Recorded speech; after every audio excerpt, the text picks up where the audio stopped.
We are under a weather alert this morning. We have this view for you from our Doppler 10 radar. You can see a patch of green, yellow, and orange over Indiana. It's part of that St. Louis storm system.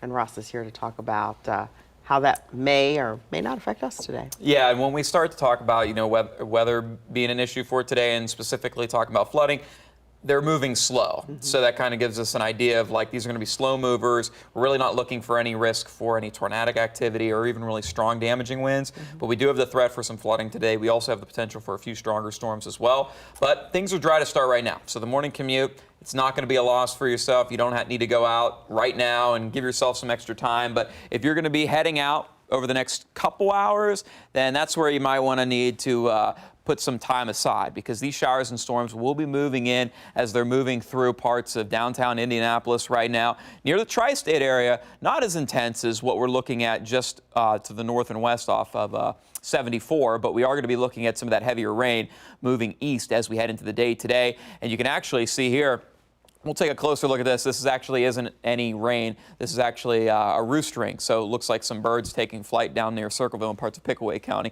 Some cool thing you can see on the radar every now and then. But we're not dealing with any flash flood warnings in the state. That's being picked up down near Charleston, West Virginia. Things are going to be looking pretty dry for the time being. But we do have those flood watches in effect down to the south, actually extended. Originally set for this morning at 8, now extended until 8 p.m. today. We also have a few that are extending down to the south where we have that flash flood warning also in parts of West Virginia. So that's where most of the impact's going to be, a lot of that heavy rain.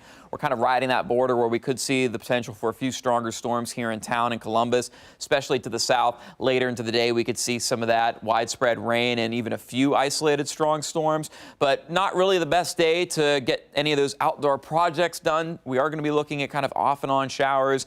Thursday, there will be more dry time, but still a good chance for some rain. So we'll talk about the timeline of that as well. And then Friday, it's all systems go, getting ready for the weekend. Just a few light showers early into the morning. Otherwise, as I mentioned, if you're going to be heading out at around 8, 9 o'clock, that's where we'll start to see this rain creeping in closer to central Ohio, especially if you're traveling west. You're going to run into that sooner.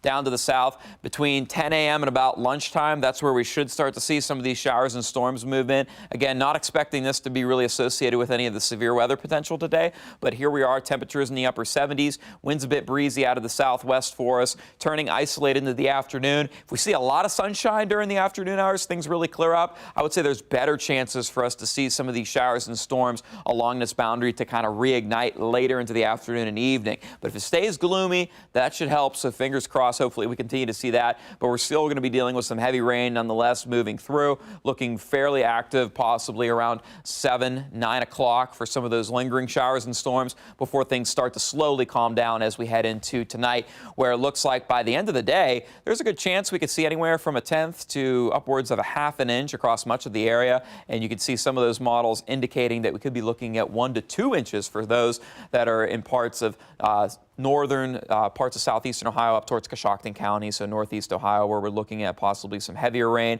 But then going into Thursday, as I mentioned, we will see some showers mainly late into the day. We will see the potential for some fog going into your Thursday morning, so highlighting another inconvenient day for you. But we will also be looking at some much cooler and more pleasant weather just in time for the weekend before we deal with more storms to open up next week, and then those temperatures nearing back 90 degrees as we head into the end of your 10-day forecast there.